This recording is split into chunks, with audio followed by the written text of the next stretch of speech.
यहाँ कहा गया कि the income of A is 60% less than that of B and the expenditure of A is equal to 60% of B's expenditure.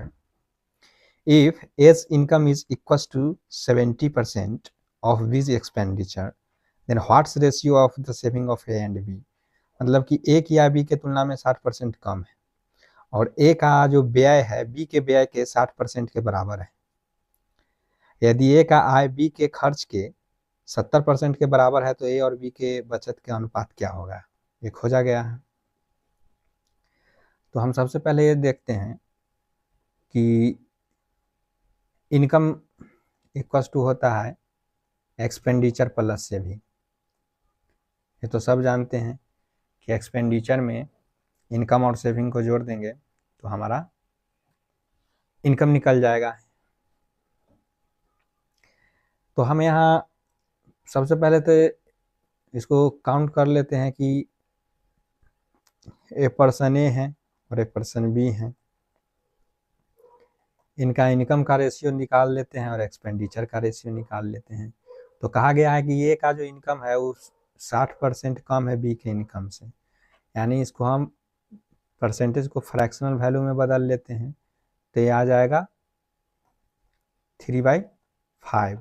कहा गया है कि लेस है, मतलब कि यदि बी का इनकम 5 है तो 5 के 60% कम है ना, 60% कम है ए का।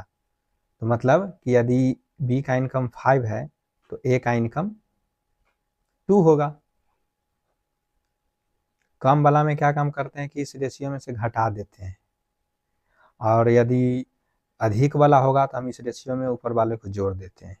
इस बात को आप ध्यान रखें। तो यानी हो जाएगा 2:5। अब कह रहा है कि ए का जो एक्सपेंडिचर है बी के एक्सपेंडिचर के 60% का बराबर है, यानी इसका भी दोनों का बराबर है, यानी इसका भी फ्रैक्शनल वैल्यू 3:5 आ जाएगा। यहाँ बराबर कहा गया है तो हम डायरेक्ट रेशियो ले लेते हैं। अब हमको सेविंग निकालने के लिए कह रहा है, तो अगर हम सेविंग इसका फाइंड करें तो ये तो फाइंड करना मुश्किल है, जबकि हम सेविंग करने के लिए क्या काम करेंगे कि इक्वेशन 1 इसको मान लेते हैं, इक्वेशन 2 मान लेते हैं। तो हम इक्वेशन इनकम में से एक्सपेंडिचर को घटा देंगे तो हमारा सेविंग निकल जाएगा, है ना। अब कंडीशन दिया गया है कि ए की जो इनकम है बी के एक्सपेंडिचर के 70% के बराबर है। ए का जो इनकम है वह बी के एक्सपेंडिचर के 70% के बराबर है ना। तो ये हो गया इसका फॉर्म, यानी 70% कहा गया है, यानी 70/100, यानी आ गया 7/10। ये रेशियो कितना आ गया 7/10।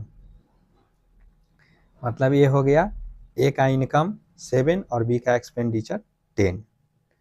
अब हमको ये क्या करना होगा कि इस रेशियो को और इनकम और एक्सपेंडिचर के रेशियो, ए के इनकम का रेशियो और बी के एक्सपेंडिचर के रेशियो को हमको 7/10 के रेशियो के बराबर लाना होगा।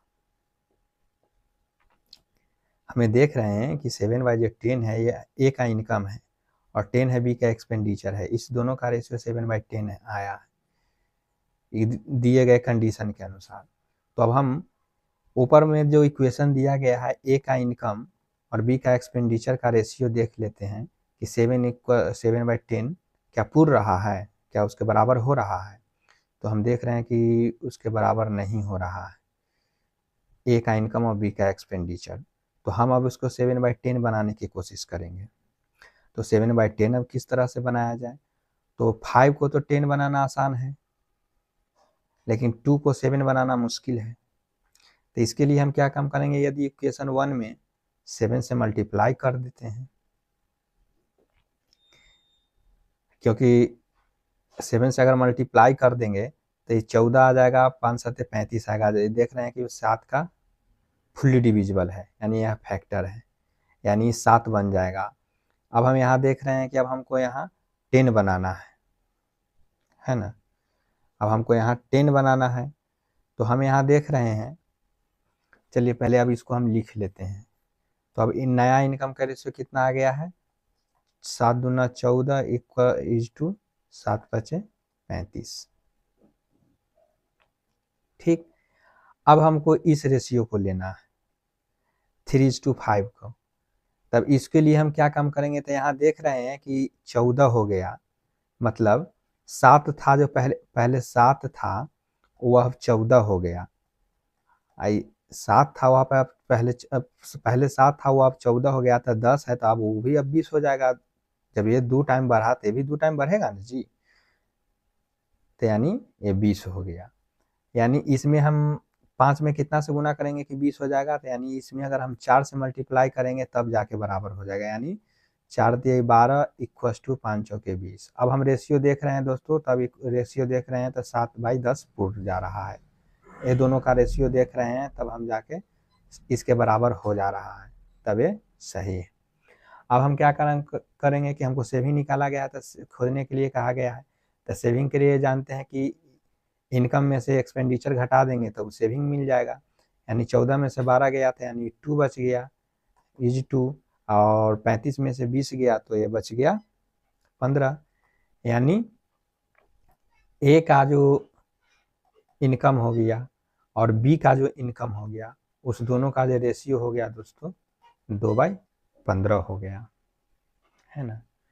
2/15 हो गया। अब हम देखते हैं यानी 2:15 कौन सा ऑप्शन में दिए हुए थे। यहाँ देख रहे हैं कि 2:15 ऑप्शन डी में दिया गया है।